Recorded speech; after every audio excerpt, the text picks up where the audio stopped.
Menteri Keuangan Purbaya Yudhisadewa menepati janji untuk melakukan perbaikan di institusi penjaga penerimaan negara, yaitu Direktorat Jenderal Pajak dan Direktorat Jenderal Bea dan Cukai.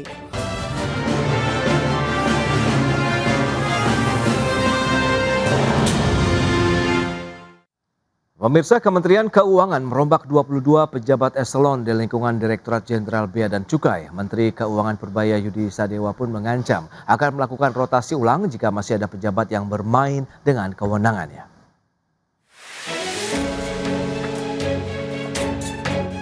Menteri Keuangan Purbaya Yudhisadewa menepati janji untuk melakukan perbaikan di institusi penjaga penerimaan negara, yaitu Direktorat Jenderal Pajak dan Direktorat Jenderal Bea dan Cukai.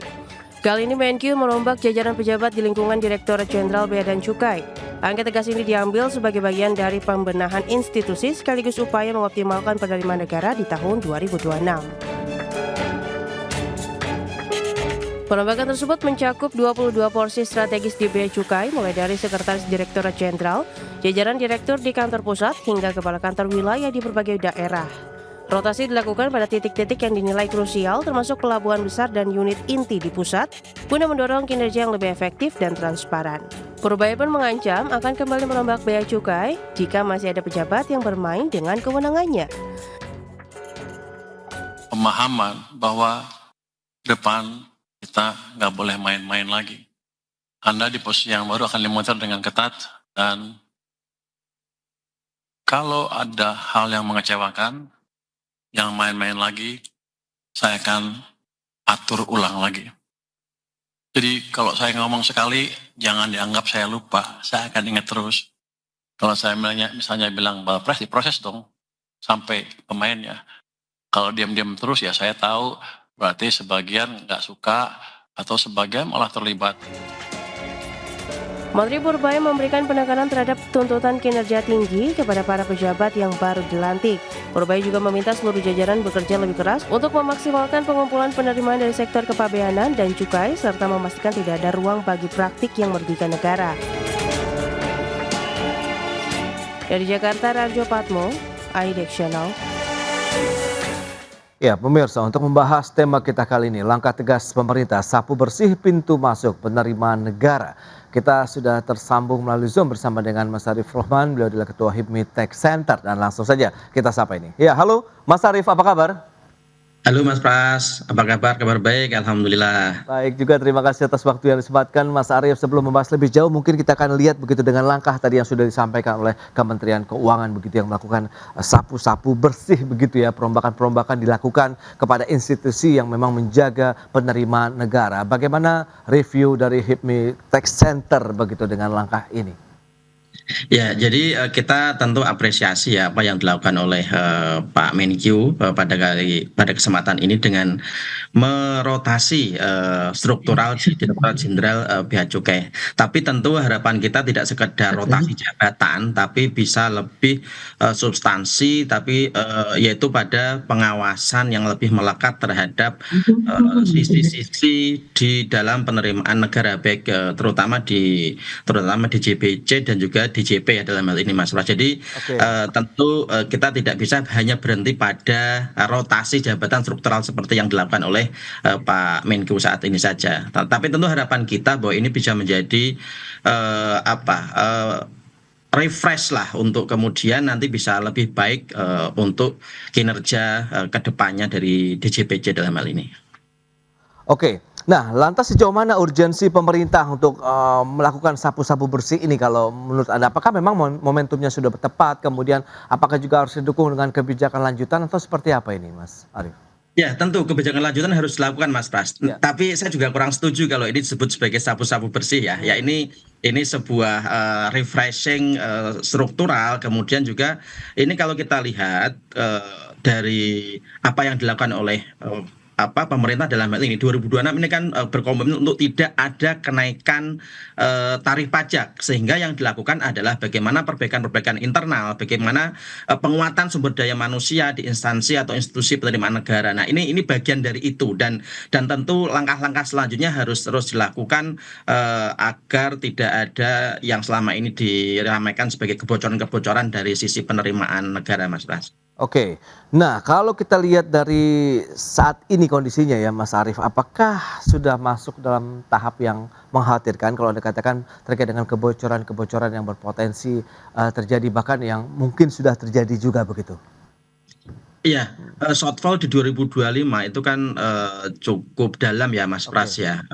Penerimaan dalam hal ini penerimaan pajak ya terutama kan hanya mencapai di 87%. Bea cukai cukup positif sebenarnya, walaupun tetap tidak tercapai ya, di angka 98,9% ya kalau kita lihat angka capaian di 2025. Nah, tentu ini menjadi evaluasi betul dan ini menjadi pertaruhan dari Pak Purbaya. Kalau tahun lalu mungkin beliau masih bisa bilang ini saya baru pegang jabatan ini dan lain sebagainya. Tentu Oke. 2026 ini menjadi pertaruhan beliau bahwa beliau memegang jabatan ini dari awal tahun sehingga memang perlu melakukan hal-hal yang lebih fundamental untuk kemudian bagaimana memberikan perbaikan-perbaikan ke depannya. Kalau kita lihat data ya Mas Pras di Oke. Januari 2026 ini itu capaian penerimaan pajak lumayan sebenarnya di angka 135 triliun. Tapi memang SPMKP atau restitusinya masih cukup besar di angka 55 triliun sehingga netonya hanya di angka 77 triliunan dan ini kita bisa pahami ya ini kan pola yang berulang dari tahun ke tahun. Januari itu pasti restitusinya akan besar karena itu bagian ada yang juga yang ditahan di yang seharusnya cair di bulan-bulan Desember. Nah, ini kenapa saya paparkan data Januari biar ini bisa menjadi patokan, bisa menjadi dasar untuk bagaimana perbaikan harus terus dilakukan sehingga nanti tidak begitu jauh shortfall. Eh, Perhitungan kami ya 2026 ini masih akan shortfall Mas Pras, tapi Oke. tentu harapannya tidak begitu dalam seperti 2025. Baik, baik, itu dia potensi shortfall masih terjadi. Kemudian apakah reformasi di sektor pajak, kemudian bea cukai yang sudah dilakukan juga selama ini juga sudah cukup optimal atau tidak, kita bahas lebih jauh nanti di segmen berikutnya. Mas Arief, kita akan jeda dulu sebentar ya. Baik pemirsa, jam beranjak dari tempat Anda, kami akan segera kembali sesaat lagi. Ya, terima kasih Anda masih bergabung bersama kami dalam Market Review pemirsa. Dan berikut ini kami akan sampaikan data. Kita akan cermati bersama seperti apa realisasi kinerja anggaran pendapatan belanja negara tentu dari sisi penerimaan negara. Kita lihat bagaimana pendapatan negara ini per 31 Desember 2025 tercatat 2.756,3 triliun rupiah atau 91,7% dari target APBN. Sementara untuk perpajakannya ini baru mencapai 89% yang terdiri dari pajaknya 87,6% di 1.917,6 triliun, bea cukainya 300,3 triliun atau 99,6%. Kemudian ada PNBP di sana 104% lebih tinggi untuk PNBP capaiannya. Sementara berikutnya kita lihat belanja negaranya di 95,3% atau 3.451,4 triliun di mana ada belanjanya terdiri dari kementerian lembaga dan juga non kementerian lembaga sehingga ada defisit APBN di tahun 2025 695,1 triliun atau 2,92% PDB. Itu dia. Dan berikutnya kita lihat dari sisi postur APBN pendapatan negara 3.153,6 triliun rupiah. Ini adalah postur APBN di tahun 2026 ini ya, di mana penerimaan negara diharapkan menyentuh 2.693,7 triliun, penerimaan pajaknya 2.357,7 triliun, bea cukai 336 triliun rupiah. Naik kalau kita lihat dari sisi target penerimaan negara baik dari pajak maupun bea cukai. Demikian juga dengan belanja negaranya sehingga ada defisit APBN di tahun ini 689,1 triliun atau 2,68% dari PDB. Lebih rendah defisit APBN-nya dibandingkan dengan tahun 2025. Baik, itu dia beberapa data yang sudah kami sampaikan. Kita akan lanjutkan kembali perbincangan bersama dengan Mas Arief Roman, Ketua HIPMI Tech Center, dan sudah bergabung juga Bulana Sulistianingsih, ekonom dari Universitas Indonesia. Baik. Ya, halo Bulana, apa kabar? Baik, Mas Pras, terima kasih. Apa kabar? Kabar Pak baik Arif juga. juga. Terima kasih ya atas waktu yang disempatkan Ibu nih. Kalau tadi sudah kita Ya. bahas ya terkait dengan bagaimana upaya-upaya yang dilakukan pemerintah untuk melakukan reformasi dari sisi penerimaan negara begitu ya, baik di Direktorat Jenderal Pajak, Direktorat juga Bea dan Cukai. Nah, kalau kita review dari Bulana sendiri, bagaimana Anda melihat dengan upaya-upaya yang sudah dilakukan begitu? Apakah sudah optimalkah atau dari sisi ekonom ada pandangan lain? Silakan. Ya, terima kasih Ya, untuk pertanyaannya. Ya, kalau dilihat dari secara postur fiskal, pemerintah itu memang hanya punya dua instrumen, oke. mau cetak utang atau cetak pajak. Ya, nah tentu harapannya internalisasi dari penerimaan melalui pajak itu lebih efektif sehingga di situ bisa mendekati lah dari belanja negara. Karena kalau kita bicara hutang, hutang ini kan hanya pendapatan semu ya di jangka pendek. Oke. Sementara kita harus kembalikan di jangka panjang dan in the long run ketika kita membayar hutang juga pajaknya harus dinaikkan lagi. Nah, mungkin selama ini yang saya lihat konsep penerimaan pajak itu memang cenderung lebih ke intensifikasi dibandingkan ekstensifikasi. Walaupun secara narasi sering disampaikan ekstensifikasi, namun sistemnya itu belum mencakup yang ekstensifikasi. Oke. Artinya hanya mengacu pada eh, pembayar-pembayar atau wajib pajak yang sudah masuk di dalam DJP, kemudian DJP menggali apakah si wajib pajak ini benar-benar membayar dengan benar. Nah, ini konsepnya beda kalau kita bicara ekstensifikasi. Ekstensifikasi itu memperluas cakupan dari wajib pajak yang kurang bayar. Oke. Karena sebagian besar dari wajib pajak pribadi itu sebagian besar adalah nihil, Mas. Data yang dulu pernah kalau saya dapat dari sekian eh, ratus triliun dari pendapatan pajak pribadi itu baru sekitar 11 triliunan, sangat kecil, bahkan lebih kecil dari 10% itu Ya. wajib pajak pribadi.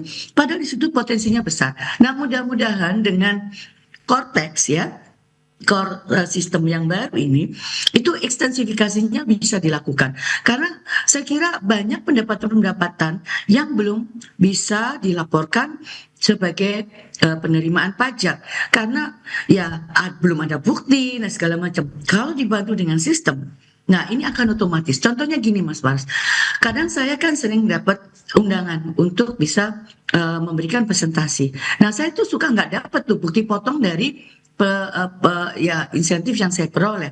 Nah, saya pikir saya udah nggak masuk dalam kategori. Tahu-tahu 3 tahun berikutnya saya kena tagih bahwa ada bukti foto yang nggak saya laporkan. Loh, yang seperti itu yang saya bilang tadi. Jadi ngublek-ngubleknya itu hanya di intensifikasi yang sudah bayar pajak. Nah, mudah-mudahan dengan ekstensifikasi termasuk juga dengan tadi sistem yang sudah lebih baik. Oke. Nah, ini memaksa memang akan membayar pajak dengan lebih benar. Karena dengan transaksi di perbankan kita udah nggak bisa lagi berkelak nih. Oh saya bukan, itu bukan saya. Itu, nah memang dari di tahap awal mungkin ini tidak terlalu nyaman buat masyarakat. Tapi dari aspek bahwa pemerintah harus memaksimalkan Ya. penerimaan dari sisi ekonomi kita, itu ya harus dipenuhi dengan tadi jangan kemudian dengan intensifikasi yang saya bilang sebelumnya sering juga menyampaikan jangan kita yang di kebun binatang itu binatangnya ditembakin gitu loh udah masuk di dalam keranjang kerangkeng kemudian ditembak itu kan gampang banget ya cari dong binatang-binatangnya lain mohon maaf ini kita menggunakan istilah yang seperti itu Oke. tapi intinya sebetulnya potensi kita besar ya seiring dengan pertumbuhan ekonomi kita PPN kita harusnya juga naik. Nah ini yang saya agak mungkin Pak Arif ini bisa menjelaskan kenapa ekonomi kita relatif stabil bahkan ada kecenderungan sedikit lebih tinggi kok PPN-nya rendah ini kok bukan rendah maksudnya nggak tercapai ya. Nah apakah waktu melakukan simulasi di target awal terlalu optimis ya kurang maksudnya mengkaitkan bahwa ini ekonominya sekian Oke. 5%. Rata-rata bersama lah kita dengan sekitar 10 tahun yang lalu. Mestinya seperti itu. Untuk Baik. PPN ya, Mas Pras PPN itu nggak bisa ditipu loh. Karena kita bayar langsung kena PPN Iya, itu. iya. Kecuali pajak pendapatan. Nah, Bu Lana, lantas bagaimana pandangan Anda terkait dengan perombakan besar-besaran yang dilakukan oleh Kementerian Keuangan tadi di Direktorat Iya. Jenderal Bea dan Cukai begitu? Mengingat mungkin nanti nextnya juga akan menyasar institusi lain begitu. Kalau perombakan ini pastinya ini diskresinya atau otoritasisasi dari Menteri Keuangan ya. Tetapi saya pikir sistem yang harus dirubah. Sistem itu istilahnya sedikit mungkinlah campur tangan apa namanya manusia ya. Oke. Jadi semua by system. Kalau by system smooth ya orang bisa nggak bisa lagi gitu loh mengelak atau misalnya dalam tanda petik ya melakukan sesuatu aktivitas yang nggak baik lah ya, misalnya nilep atau apa. Tapi sistemnya harus bagus sih Mas. Itu yang harus dibenahi yang pertama. Saya pikir Kementerian Keuangan atau khususnya Pak Menteri punya itu semacam dashboard. Jadi dengan sistem itu masuk ke dashboard beliau bisa monitor langsung juga mengenai potensi pendapatan. Kuartal 1 misalnya, kok nggak mencapai target? Ada apa ini? Bisa dicek ke belakang. Apakah memang perekonomian lagi melambat sehingga PPN-nya turun, PPH-nya juga turun? Nah, kalau misalnya ekonomi kita relatif stabil, loh kok penerimanya turun ini? Jadi pasti ada sesuatu. Nah ini yang memang dashboard seperti ini yang harus dipegang juga oleh Pak Menteri di ruangannya barangkali. Beliau bisa klik-klik, wah ada apa ini? Nah bisa dicek. Kemudian mungkin pembayar pajak yang utama kan bisa dimonitor melalui dashboard. Apakah ada penurunan? Nah, seperti itu. Saya pikir by system itu akan mengurangi potensi kebocoran. Sistem yang harus dikuatkan lagi begitu. Nah, Mas Arief, lantas bagaimana Anda melihat upaya-upaya tadi reformasi pajak begitu, kemudian bea cukai selama ini, apakah memang belum menyentuh akar masalahnya kalau yang tadi Bu Lana sampaikan begitu? Apakah sistemnya yang masih harus kita benahi, harus kita perkuat lagi? Lantas bottleneck-nya sendiri ada di mana nih Mas? Ya, terima kasih Mas Pras. Jadi seperti apa yang tadi disampaikan oleh Bu Lana ya, memang meminimalisir campur tangan manusia itu menjadi salah satu concern yang harus dilakukan oleh otoritas pajak atau penerimaan negara dalam hal ini, karena memang disitulah kemudian ada ruang-ruang untuk kemudian bernegosiasi di situ. Tapi lebih jauh dari itu, tadi seperti yang disampaikan, pengawasan itu menjadi salah satu yang harus diperkuat juga, karena kita harus sama-sama pahami bahwa kayak misalkan kalau kita bicara di sektor sumber daya alam misalkan, itu juga data itu masih sangat simpang siur. Ada yang di data pelabuhan itu bisa 3 kali lipatnya dari data yang dilaporkan secara untuk pembayaran pajak daerahnya. Tentu ini kan harus menjadi catatan untuk bagaimana mengintegrasikan data antar lembaga ini. Ini kan sama-sama lembaga atau instansi pemerintah, tapi kita belum bisa menyatukan data ini sehingga bisa menjadi saling cross check untuk bagaimana meningkatkan penerimaan negara, Mas Pras. Dan cita-cita Kortek itu salah satunya memang seperti itu, tapi memang kita harus akui sampai sekarang belum bisa berjalan secara optimal, dan ini kita harus dorong terus untuk bisa lebih optimal dalam fungsinya begitu. Baik, tadi juga sempat disampaikan perluasan basis pajak juga perlu dilakukan begitu. Apakah dengan adanya kebijakan perombakan besar-besaran ini akan memberikan sentimen positif ya, terutama bagi wajib pajak kemudian dunia usaha? Kita akan bahas lebih jauh di segmen berikutnya. Bu Lana, Mas Arief, kita akan jeda dulu sebentar. Dan pemirsa, kami akan segera kembali sesaat lagi. Ya, Anda masih menyaksikan Market Review. Pemirsa, kita akan lanjutkan kembali perbincangan menarik ini bersama dengan Mas Arief Rahman dari Himtek Center. Kemudian juga ada Bu Lana Sulistianingsih, ekonom dari Universitas Indonesia. Nah, kalau kita bicara mengenai kepercayaan wajib pajak, pelaku usaha yang memang trust ini menjadi satu permasalahan yang benar-benar sensitif sekali. Mas Arief, lantas bagaimana Anda melihat upaya perombakan ini? Apakah bagian daripada untuk bisa meningkatkan lagi kepercayaan masyarakat kita terhadap institusi perpajakan begitu dan juga bea cukai misalnya, atau bagaimana Anda melihatnya? Ya, ini kalau sebagai langkah untuk di permukaan tentu ini harus dilanjutkan dengan komunikasi yang lebih masif dan intensif ya kepada masyarakat. Kemudian juga bagaimana memberikan pelayanan yang lebih baik lagi kepada wajib pajak sehingga menimbulkan kenyamanan. Ini kita mau mengalokasikan uang kita, mengurangi uang kita untuk negara, tapi prosesnya segala macamnya timbul ketidaknyamanan, itu kan menjadi soal tersendiri. Kemudian juga yang perlu diperhatikan adalah menyederhanakan dalam proses pemenuhan kewajiban kita, Mas Pras. Jadi seperti tadi misalkan yang disampaikan Bu Lana tadi, Prof Lana tadi soal ketika mengisi acara tidak kemudian secara otomatis terbit bukti potongnya dan segala macamnya, sehingga kemudian di ujung justru menimbulkan kurang pajak yang dan ini tentu menimbulkan ketidaknyamanan masyarakat wajib pajak dalam hal ini ya, Mas Pras ya. Jadi tadi pelayanan yang lebih nyaman, kemudian juga penyederhanaan dalam proses pemenuhan kewajiban perpajakan ini menjadi kunci agar trust publik tadi selain daripada apa yang dilakukan di permukaan untuk merotasi jabatan tadi ya Mas Pras ya gitu. Ya. Oke, itu yang paling mendasar begitu. Nah, Bu Lana, Anda melihat bagaimana dengan upaya-upaya perombakan, kemudian trust tadi bisa terbentuk kembali kah, atau bagaimana sistemnya yang harus dijaga begitu, dalam artian pada saat implementasinya di lapangan juga akan muncul dengan sendirinya kepercayaan masyarakat, khususnya wajib pajak di Indonesia. Ya, jadi Pak Arief juga sudah sampaikan ya, monitoring itu juga penting. Terus kemudian sistem udah harus sederhana, karena Pak Arief terus terang aja kalau yang ngisi ini masyarakat umum dengan Cortex, aduh pusing itu Pak. Ya, karena memang sangat detail. Satu sisi bagus, tapi sisi yang lain menimbulkan apa ya, kesulitan gitu ya. Apalagi kalau masyarakat pembayar pajak ini kan sebagian besar masih yang berumur ya. Yang muda-muda ini kan relatif masih belum banyak bayar pajaknya. Ya, tergantung dari gaji. Tapi yang muda-muda juga udah punya usaha sendiri ya. Dan kalau memang proses mengisi itu mudah, saya kira itu orang akan nyaman lah ya. Ngisi itu nggak usah sampai berhalaman-halaman. Gimana caranya? Paling banyak itu 2 halaman lah. Ya kalau kita pakai DJP online itu kan dulu sampai berapa halaman tuh Pak Ade? Mungkin 4 ya. Lampiran 3, lampiran 2, lampiran 1. Ada 3 mungkin ya. Nah, itu terlalu banyak gitu loh. Dan kita tuh agak mikir ini konsisten nggak yang kita isi. Nah, itu yang kayak gitu tuh bikin malas Mas Pras. Jadi memang betul harus simplify, harus benar-benar disederhanakan supaya orang nyaman. Nah, yang kedua tentunya juga tarif pajaknya. Ini Pak Menteri Keuangan juga sudah memberikan kelonggaran ya, bahwa sampai senilai 10 juta kalau tidak salah ya. Nah, PTKP perlu dinaikkan, pendapatan tidak kena pajak. Karena sekarang ini kan bergerak ya, inflasi juga meningkat walaupun kecil-kecil tapi kan terus naik. Terus kemudian UMP juga naik. Jadi ketika nanti ditetapkan suatu PTKP seperti sekarang, ini yang tadinya nggak dapat jadi kena gitu loh. Yang nggak kena pajak tadinya bisa kena.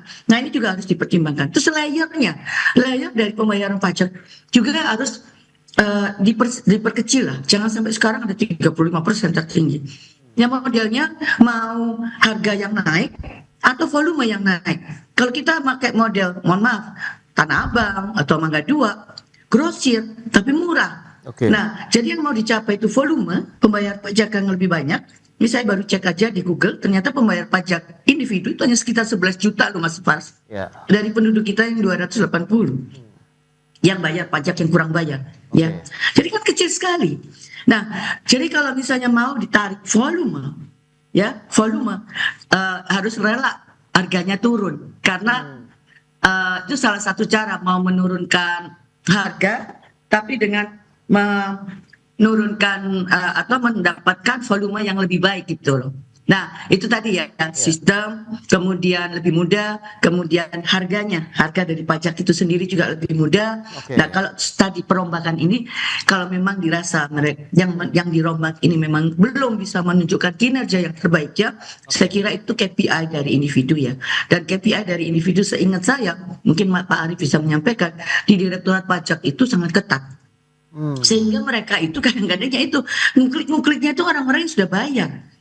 Nah, ini KPI-nya juga harus dilihat lagi. Apakah KPI ini justru mendorong semacam tanda petik ya, karena mencapai target kan kita kalau kerja juga ada KPI. Aduh kalau nggak dapat gimana gitu ya, kita dianggap nggak bekerja baik.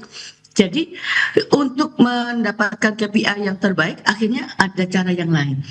Nah inilah yang kemudian menjadi loophole dari mungkin kinerja yang kurang baik secara katakanlah ada moral hazard di sana. Nah ini juga harus dilihat juga KPI dari teman-teman di Ditjen Pajak ya. Nah kalau memang dari sisi masyarakat tadi sudah disampaikan pada saat pengisian Cortex, kemudian bagaimana aplikasi-aplikasi ya terkait dengan sektor perpajakan sendiri. Nah dunia usaha sendiri masih merasakan hal yang sama atau karena sudah terbiasa, kemudian dari sisi tingkat kependidikan juga yang lebih tinggi lagi, begitu ini menjadi hal yang sangat wajar, normal saja, atau bagaimana Mas Arief melihat? Atau memang perlu disimpelkan lagi, lebih dimudahkan lagi begitu?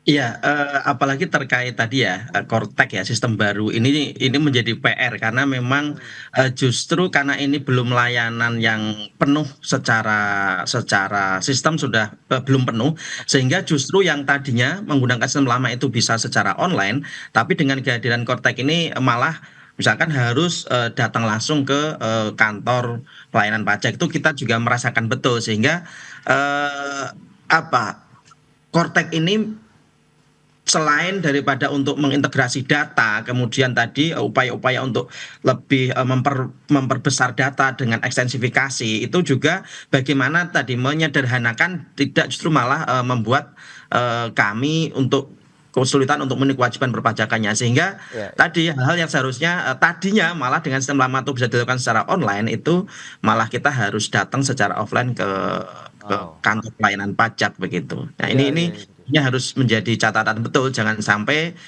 perluasan basis data berhasil, integrasi data berhasil, tapi pelayanan malah menjadi berkurang begitu, Mas Pras. Oke, malah justru muncul banyak tanda tanya pada saat kita harus mengisi formulir-formulir tadi begitu ya Mas Arief ya. Sehingga harus melakukan klarifikasi atau konfirmasi datang ke kantornya sendiri. Baik, nampaknya itu dia, masih ada pekerjaan rumah yang harus juga dituntaskan selain beragam perombakan-perombakan yang sudah dilakukan, dan semoga nanti hasilnya juga bisa meningkatkan lagi ya kinerja dari sisi institusi penjaga penerimaan negara, baik dari Jenderal Pajak maupun juga dari Bea dan Cukai. Mas Arief kemudian Bulana, terima kasih banyak ini atas informasi, update dan juga insight yang sudah diberikan kepada pemirsa pada hari ini. Selamat melanjutkan aktivitas Anda kembali. Salam sehat, sampai berjumpa kembali. Terima kasih Bulana, Mas Arief. Terima kasih, Mana? terima kasih Mas Pras. Terima kasih.